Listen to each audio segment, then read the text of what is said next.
Hello grade 3! Welcome sa ating third periodical test. Okay, good luck and God bless grade 3.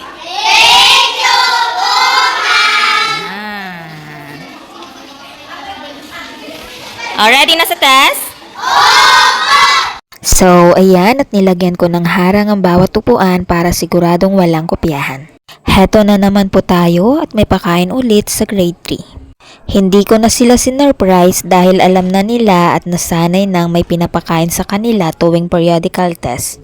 Noong first at second periodical test ay mga matatamis, puto at mainit na sopas ang inihanda, ngayon naman ay pansit na pampahaba daw ng buhay.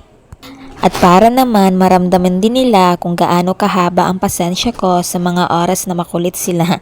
Char!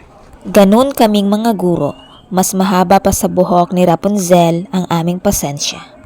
Kaya kahit nagmumukhang dragon na ako sa kanila, ay dapat pa ring tratuhin na espesyal sila sa aking puso.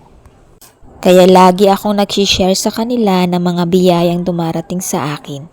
Dahil kahit sobrang mga makukulit ay sobrang sweet din naman nila sa akin. Maraming salamat po palagi Lord sa mga blessings. Sa iyo po lagi ang mataas na papurit pasasalamat. Masaya po ang bawat isa dahil sobrang nabusog po kami sa pagkaing nakahanda. Siguradong makakasagot sila ng maayos sa kanilang periodical test.